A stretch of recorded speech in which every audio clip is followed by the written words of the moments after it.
This is BBC World News America. Reporting from Washington, I'm Rajini Vaidyanathan. President Trump confirms that the on-off summit with North Korea is back on. He says he'll be heading to Singapore for the June 12th meeting with Kim Jong-un. I think we're going to have a relationship, and it'll start on June 12th. Europe, Mexico and Canada pledged to retaliate in response to America's new tariffs on steel and aluminium imports. It has been a crazy, crazy ride. My parents have actually been... And this 30-year-old finds himself at the centre of the news after a case of mistaken identity.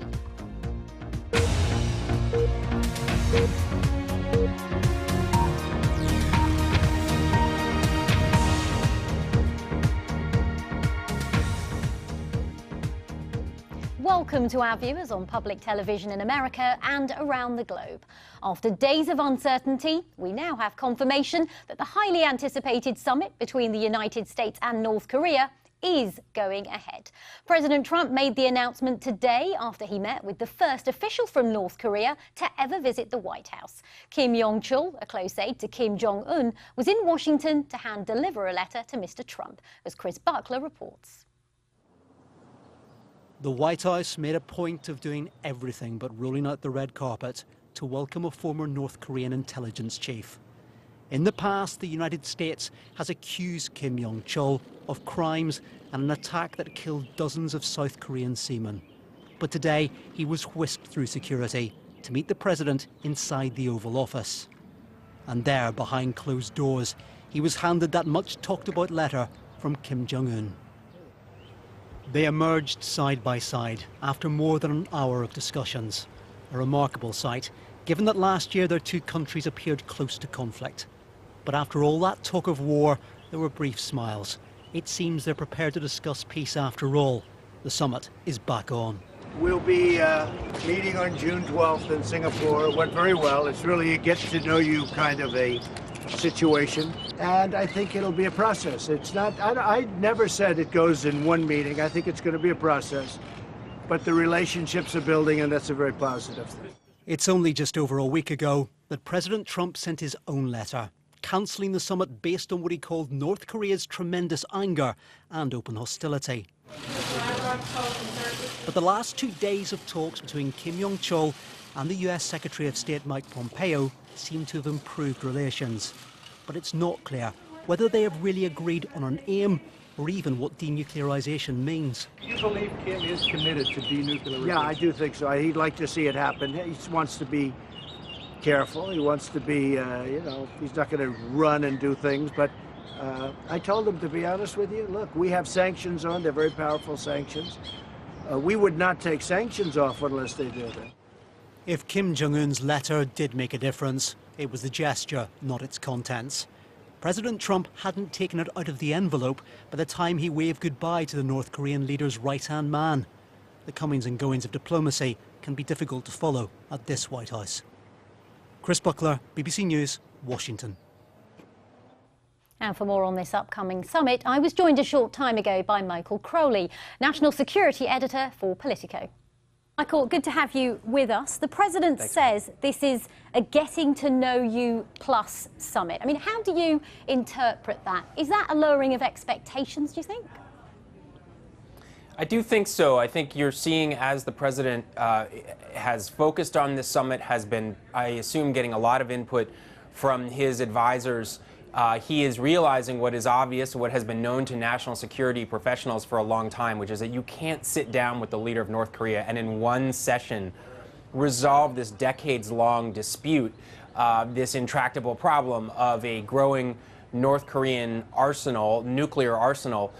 There's no chance that Kim Jong-un is going to agree to swiftly surrender his nuclear program in one meeting with the president. This has to be the beginning of an ongoing process, and I think we are starting to see that President Trump is beginning to grasp that.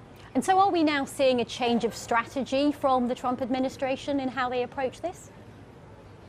I have to tell you, it's been difficult to discern any strategy, actually. I mean, the strategy up until now had been to impose what President Trump calls maximum pressure on Kim and possibly to kind of psychologically intimidate him by with blustery threats to make the North Koreans think that Trump was actually capable launching a preemptive attack on his country. But since the two leaders agreed to sit down and talk, Trump officials have been inconsistent in their public statements about what the U.S. position is, what America's expectations are. The president himself has changed his tone back and forth. And I think it's hard to discern any strategy, and that is what makes many experts nervous, that Trump is going into this without a clear game plan. Yeah, I mean, Michael, the president said today that he doesn't want to use the term maximum pressure anymore. I mean, when it comes to this summit, who do you think has the stronger hand now, the US or North Korea? Well, it's a little difficult to say. I would say that it's very good news for Kim that he is getting this meeting with an American president. This is something he and his father wanted for a long time. American presidents were not willing to grant a meeting like this before the North Koreans had made significant concessions about their nuclear and missile programs, and Kim has not had to do that. And I think that Trump's willingness to have this meeting demonstrates that Kim is succeeding in that regard, that Trump really wants some kind of a foreign policy breakthrough, possibly a talking point for the midterm elections, some have said. At the same time, after Trump canceled the meeting last week, the North Korean response was very moderate and very much inviting Trump back to the table, saying, let's keep doing this. There was a real sign from the North Korean side that they really wanted to keep this alive. And, remember, this is a government that is often making blustery threats about, pond scum American officials, threatening to nuke the United States. So I think this is a case where they both want it. It's hard to say who wants it more. We'll learn a lot more once they actually sit down together. Well, Michael, we have 12 days to go and a lot could happen then. Thanks very much for joining us. Thank you for having me. Well, now that President Trump's confirmed that his meeting with Kim Jong-un will go ahead, all eyes are back now on the tiny nation of Singapore, which is hosting it. With less than 2 weeks to go, our correspondent Karishma Vaswani reports on how they're getting ready for the big event. Defense chiefs from all over the world gathered in Singapore this weekend for the top security summit in the region. And Singapore's taking no chances with this event. A massive contingent of police has sealed off the venue. I was here just yesterday and there was nothing. This security apparatus has literally turned up overnight. Singapore is very used to getting ready for these sorts of events very quickly. All of this is a dress rehearsal for the summit of the century between President Trump and North Korea's Kim Jong-un, which will be held in Singapore in just under 2 weeks. Singapore's no stranger to hosting these sorts of high-profile meetings. In 2015, it was the venue for the historic China-Taiwan summit. One of the reasons it was chosen was because it had good relations with both sides. Singapore has a reputation for being efficient and safe and positions itself as a neutral player on the global stage. And for someone like President Trump, it doesn't hurt that it also boasts a picture-perfect skyline for those photo opportunities. And behind the scenes, some preparation is already underway.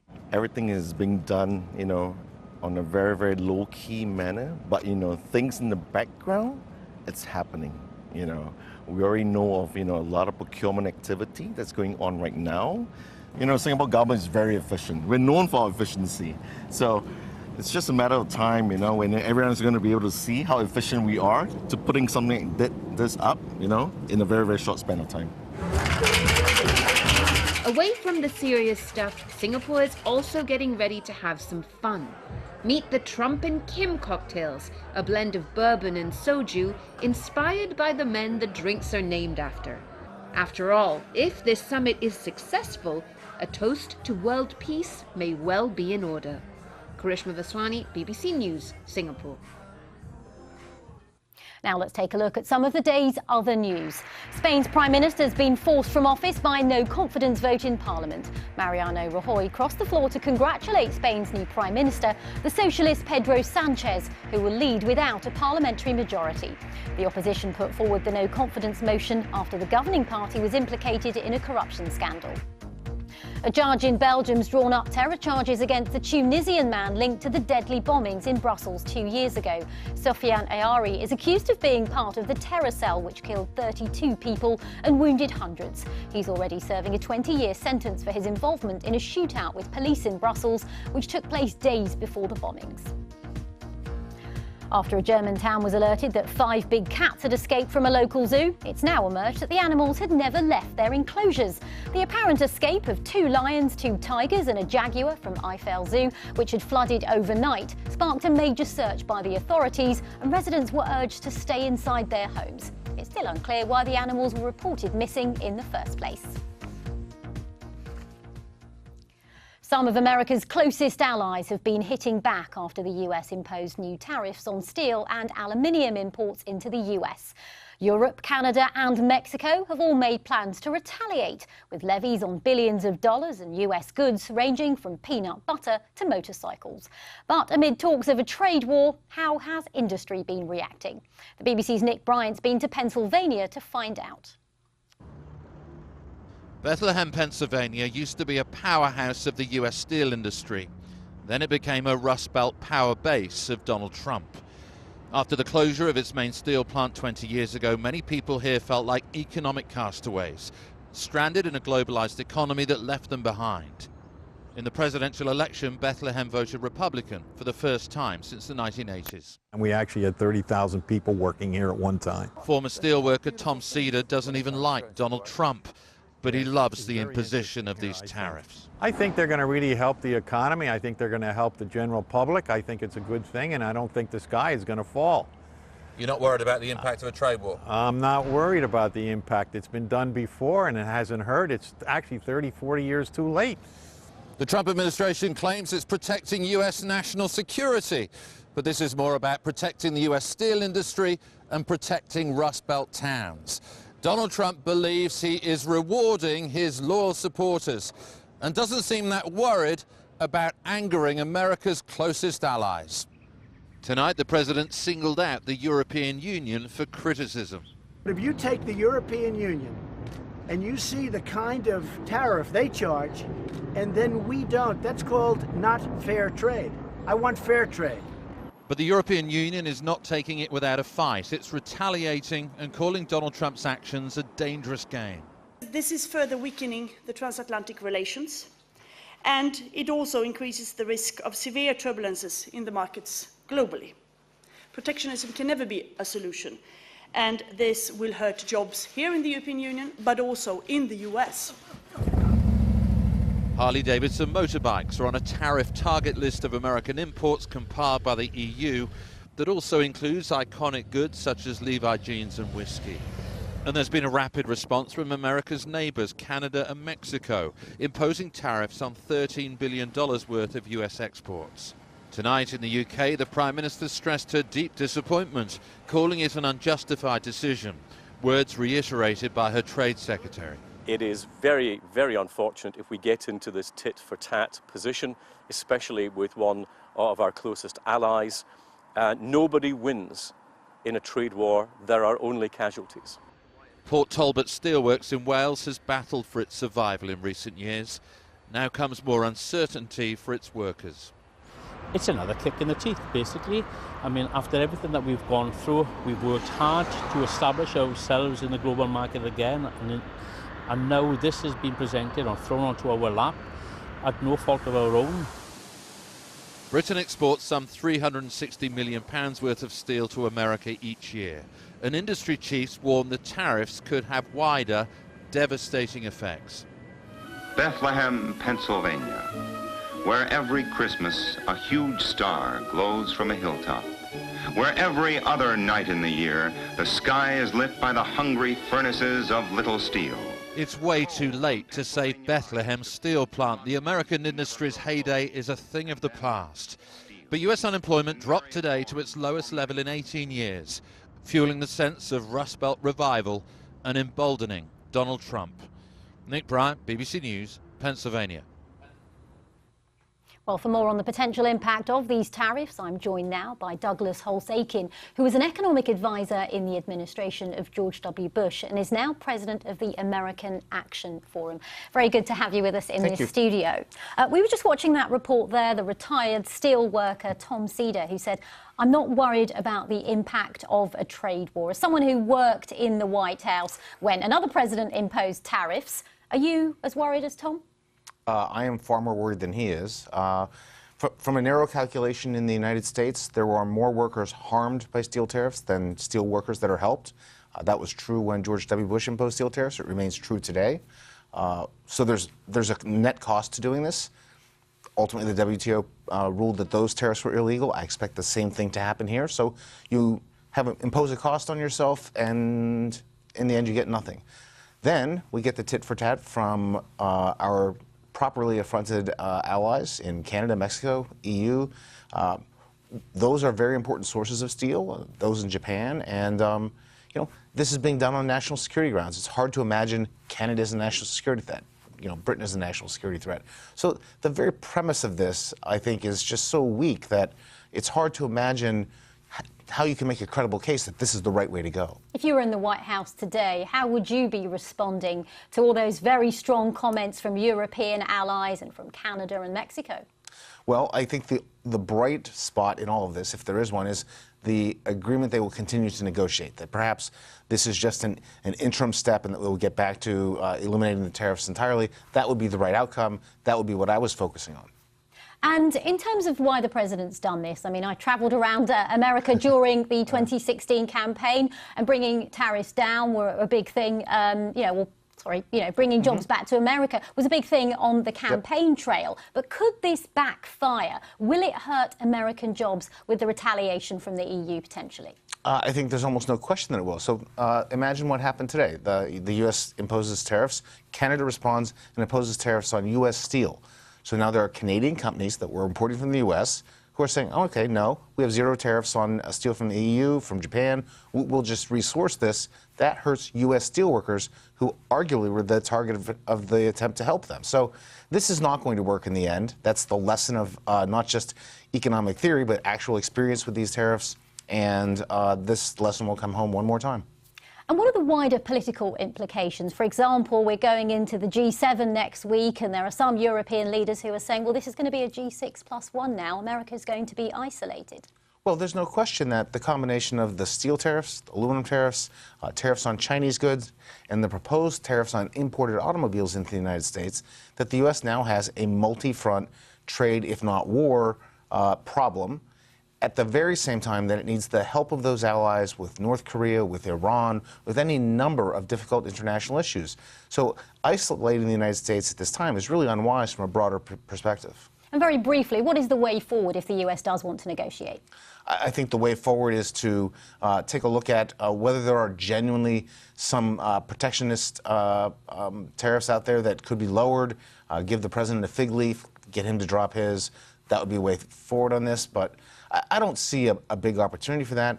The reality is the president had a campaign promise. He said he was going to impose these tariffs. He's done it, but it's just not going to work. OK, well, Douglas Holtz-Aiken, thanks very much for coming in. Thank you. You're watching BBC World News America. Still to come on tonight's programme. It's bad enough to be a 30-year-old evicted by your parents, so just imagine sharing the same name with someone who did and suffering a case of mistaken identity.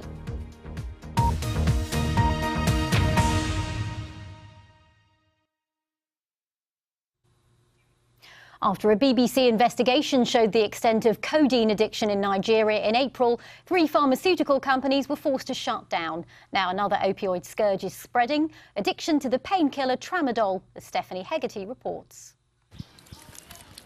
The latest frontier in the war on opioid addiction. Thousands of young people in West Africa are addicted to the painkiller tramadol. I feel very strong. I feel like I would be able to push a tree, like my body isn't mine, because of the strength of the tramadol. It also makes him angry and confused. Abinda is taking too much. He cannot even follow you. He can't get work because of his addiction. Mustafa lives in northeast Nigeria at the center of the war against Boko Haram. He volunteers as a vigilante fighter. It really helps me fighting Boko Haram when I go into bush. Even the way I run, the way I walk is different. It gives me strength to fight the insurgents. The drug is making warriors out of ordinary young men. And Boko Haram are onto it too. They tell us when you take it, you'll be less afraid. It will make you strong and courageous. When you are going into battle, you'll be given it to take. And it's not just in the northeast. Tramadol is only legal by prescription in Nigeria, but illegal supplies are flooding into the country. There are no international restrictions on the drug, which makes it harder to control. That's because the World Health Organization says it has a low potential for abuse. But it's reviewing that classification later this year. Opioids are vital for stopping pain, but without more control, they could be doing a lot to cause it. Stephanie Hegarty, BBC News, Nigeria.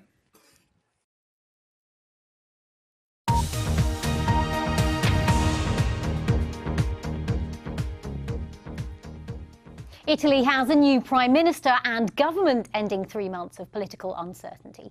Little-known lawyer and academic Giuseppe Conte was sworn in alongside other cabinet ministers to lead Western Europe's first anti-establishment government, as Jenny Hill reports from Rome.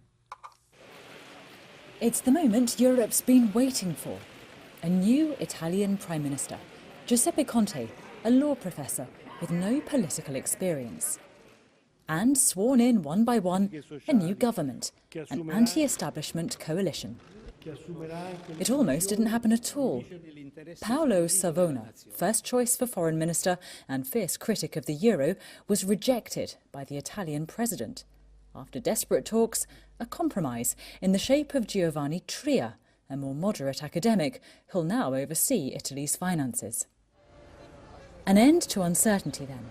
But perhaps the drama is only just beginning. The new government, already controversial. It's promised to deport 500,000 migrants, to lower taxes, spend more on welfare.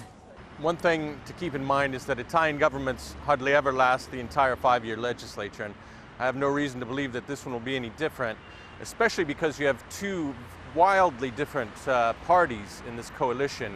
There's the far-right League, which has a very, very tough stance on immigration, with the Five-Star Movement, which really has a little bit more left-wing sympathy, so that's an issue between them. The new government, it will be fine. Even if I voted for Berlusconi, it will be fine. We must change, at least we must try. I hope that this government will start well. We're living in a rather special moment, so I believe that anyone now can do well, can do better. We will see, but at least we should test them. The Eurozone will be watching. The government rejects austerity, plans to spend its way to growth. All smiles today, but this country, with its huge debt, may yet have to do battle with the likes of Brussels and Berlin. Jenny Hill, BBC News, Rome. Now, this is my favourite story of the day, I think. Now, remember the case of Michael Rotondo? He was the 30-year-old who was literally evicted by his parents after refusing to move out from home and find a job. Now, while many of us laughed or rolled our eyes at the affair, one fellow New Yorker began getting some interesting calls. That's because he shares the same name, the same age, and yep, you guessed it, he also still lives with his parents, but he swears they're cool with it. As I woke up, my buddy sends me a link for a BBC article saying, haha, this is funny, are you getting sued by your parents?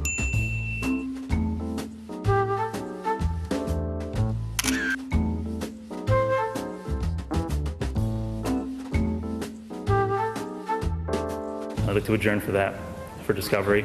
I was like, ha, that is funny, especially that's the same name. Same spelling. Same age. My inbox has been filled with many people laughing at me, basically saying, poor Mike. Actually, very coincidentally, also happened to be looking for a place.